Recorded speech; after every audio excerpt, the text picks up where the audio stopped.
Hello and welcome back to Afterglow, now episode 48, talking about The Legend of Zelda. And for me, I've always been more of a fan of the overhead Legend of Zelda games than I have the true 3D ones.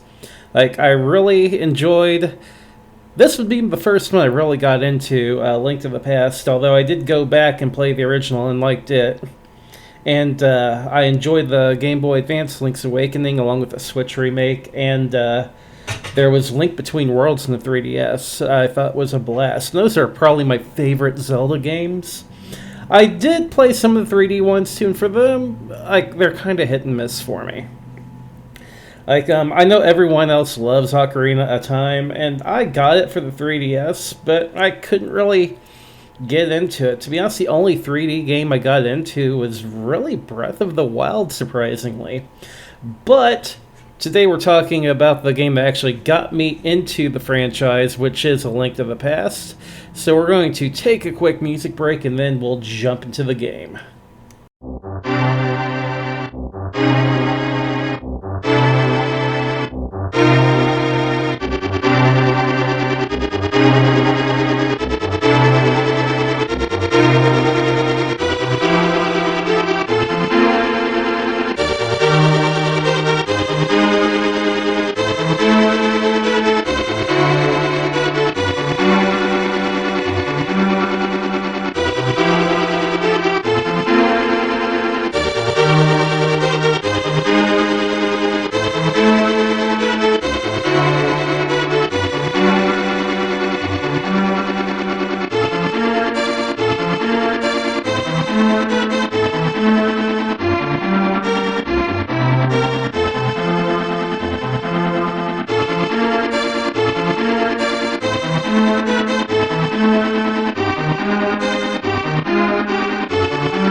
Welcome back! So, my first experience with Link to the Past was a time where I did not have a Super Nintendo. I had recently gotten a Sega Genesis. I went over to a buddy's house who had a Super Nintendo, and they wanted to go to another friend's house. So we went out there, and his other friend had happened to rent A Link to the Past. And it kind of caught my eye at first. I'm here like, oh, it's overhead like Final Fantasy was on the NES. It's one of my favorite games. And I saw it was kind of like more of the action combat. And I was like, oh, it still looks interesting, but I don't have a Super. I've got a Genesis. So I kind of ignored it. Fast forward a little bit, and I eventually did get a Super Nintendo.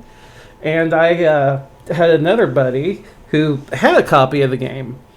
And this was maybe about 2 or 3 years later. And I saw it and I recognized it. It's like, hey, can I borrow that one? I'm like, yeah, sure. So I borrowed the game, and I really got into it quite a bit. I don't think I beat it the first time I borrowed it, but I do remember I got through the first 3 dungeons.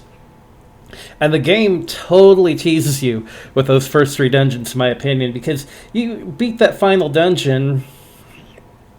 And you go and you get the Master Sword, and then there's another dungeon. Now, the first time I had borrowed this, I didn't actually get through that final dungeon. I had to give it back. But then I rented the game, and I did manage to get through that final dungeon. Or at least, at the time I thought it was the final dungeon. felt like a good climax for the game. It's like, okay, well, that was a, fun little romp. And I had a blast. And little did I know, it's not even the halfway point through the game. Now, there was a commercial for this game that did kind of spoil that in a way. But I never saw the commercial for the game. So, unfortunately, I didn't know. But I do want to play that commercial. So, if you guys want to kick back for a second, here's the audio for the United States commercial for Link to the Past. Introducing the epic challenge that only the Super Nintendo Entertainment System could make possible. Across endless land and water, you search.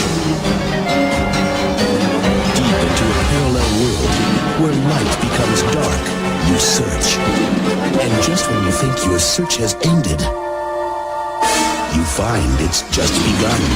The new Legend of Zelda, A Link to the Past. Now you're playing with power, superpower.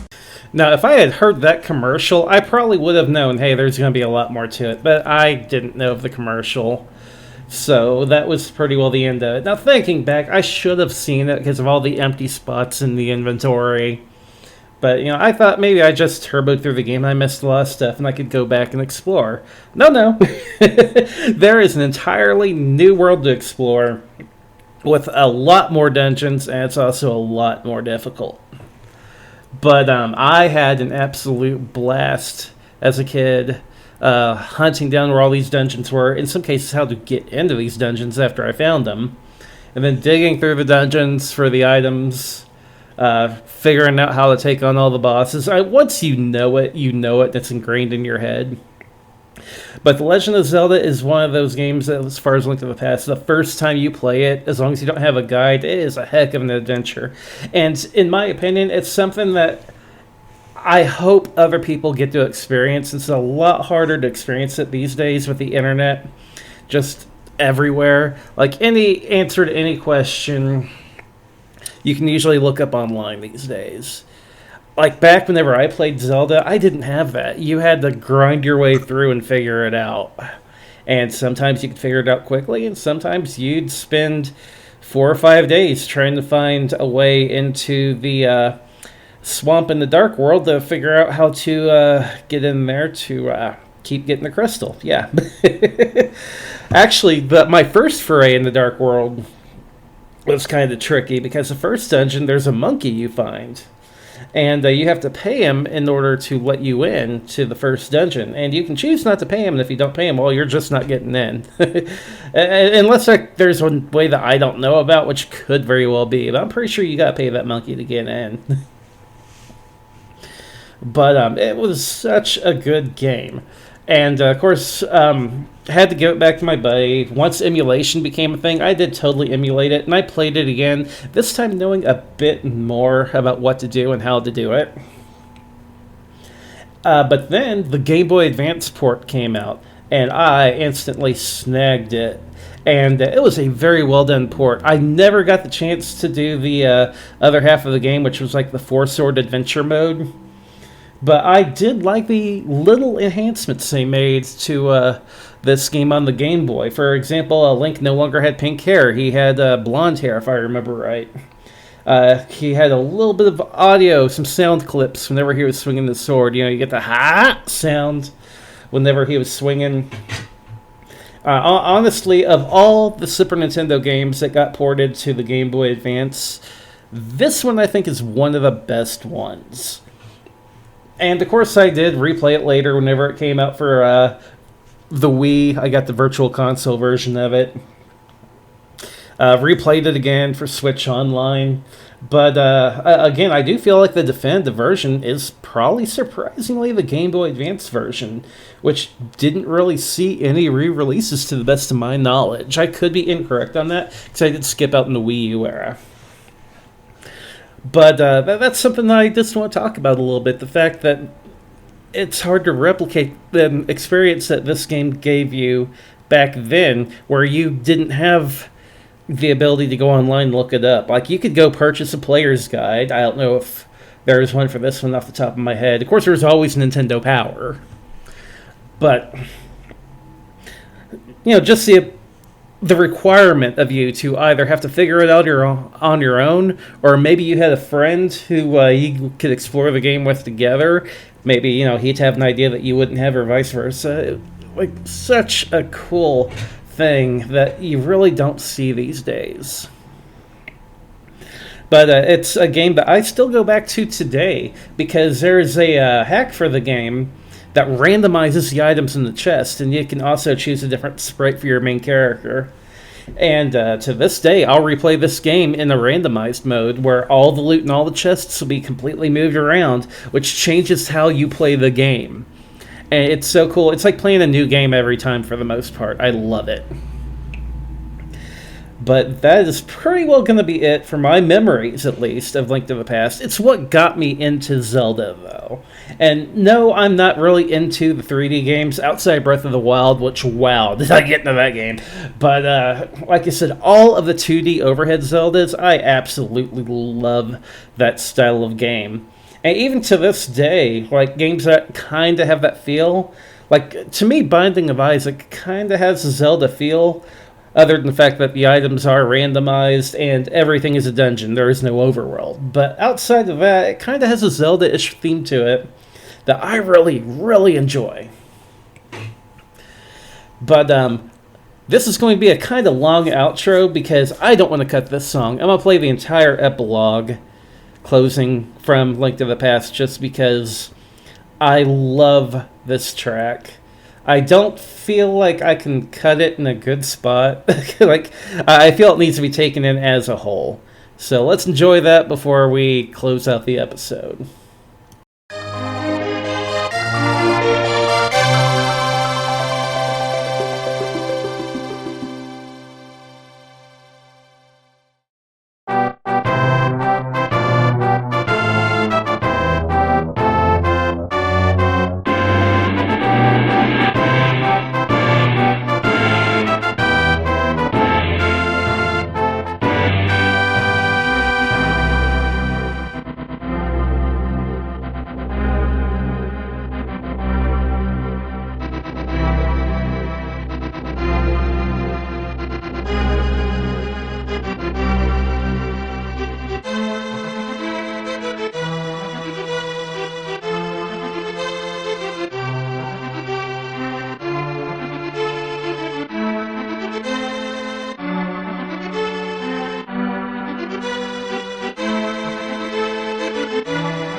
Man, that Super Nintendo sound chip just produced some bangers in so many different areas, including this one, obviously.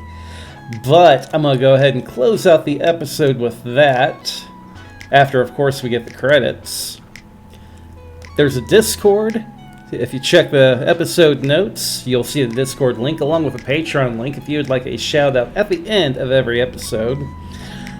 While you're here, I want you to check out the friends of the show, like Retro Gaming Roundup, which is one of the longest-running video game podcasts out there today. The Secret Levels podcast, which is one of the best podcasts that goes over one game every episode. The Lost and Gone podcast, which checks out old media that maybe didn't happen, maybe it did happen but was forgotten. Be sure to check them out. Show logo is done from TobyVonDoom from Secret Levels, and the intro and outro music has been done by Grim from the Lost and Gone podcast. Thank you again for listening to Afterglow. I'll see you guys on the next episode. Thanks for listening.